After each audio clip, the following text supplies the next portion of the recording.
Angry Dick here. Well, I keep hearing that the 40 is dead.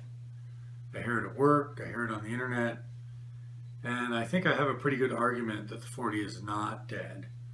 I will agree, and I think we all know, that the modern 9mm with the plus P and plus P plus designations is as powerful as a 40 Smith & Wesson, if not more powerful in some cases.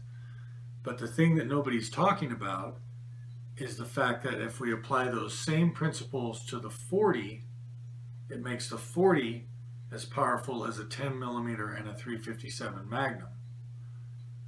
The 9mm has the plus P designations, the 40 does not. The 40 is still standard pressure. I don't know why there isn't a SAMI plus P designation for the 40 Smith & Wesson, but we don't need that to obtain 10mm ballistics.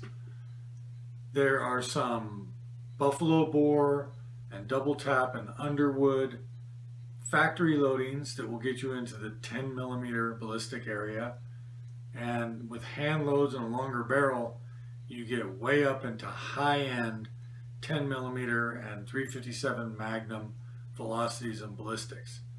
So I have some Chronograph video that I'll post a link at the end of this video too, where you can see my velocities, but I want to talk about it here a little bit. So a 9mm plus P or plus P plus in 115 grain offering is running about 1,400 feet per second in the hottest loads out there. The 124s in those same plus P and plus P plus designations is running about 1,300 feet per second. Those are really fast for 9mm, and that's pretty respectable for the little 9mm. That's, let me look at my notes here. That's 500 foot-pounds of energy coming from a 9mm. That's pretty good. But the 40, if you buy those from the same companies and you get their 40 offerings, the 135 grain is 1,420, 150 grain is 1,317 feet per second, 180 grain is 1,140 feet per second. That's 600 foot-pounds of energy down to about 520 pounds of energy, and that's all coming from a 4-inch barrel. If you move up to a 4.5 or a 5.3 like I have, you get even higher velocities. You get more into that 10mm range. And if you hand load like I do, and you get some of that load data that's published by Hodgdon's, you use long shot powder, you use the 5.3-inch barrel,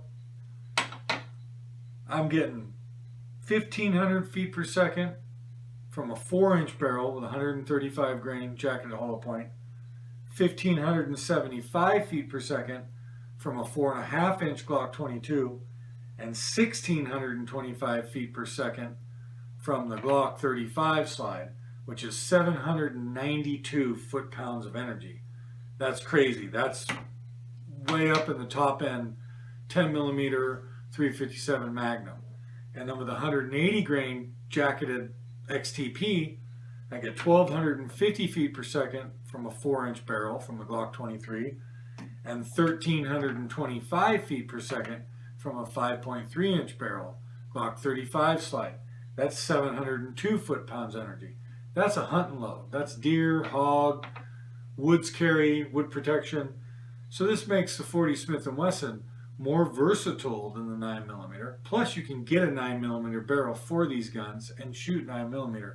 But these still shoot inexpensive 40 Smith & Wesson Plinkin, Target, bunny fart hand loads, all the way up to these smoking hot 10mm 357 Magnum loads. I don't think the 40's dead. I think it's just getting started. I think the 40 is the new 10mm, like the 9 is the new 40. I think the 40's been kind of gut shot and left on the side of the road to die, but there's a lot of 40 Smith & Wesson handguns in this country. I don't know how many were produced, but I'm assuming there's probably millions of Glock 22s, Glock 23s, Glock 35s, Smith & Wesson SD40s. I mean, there's a bunch. So I think that the 40 should be looked at a little harder. I think it's more versatile. I think it has better capabilities as far as self-defense, woods carry, hunting. It's more of an all-around gun. There's nothing wrong with the 9mm. 9mm is a great gun. You really can't get the heavyweight stuff, though, to do any kind of wood stuff. It's more of a competition, plinking, self-defense. It's a great self-defense round with modern jacketed hollow points, modern powder, plus P, plus P+. You know, people talk about 40 being snappy. Well, to get the 9mm up to 40 standards, you gotta have a plus P or a plus P+.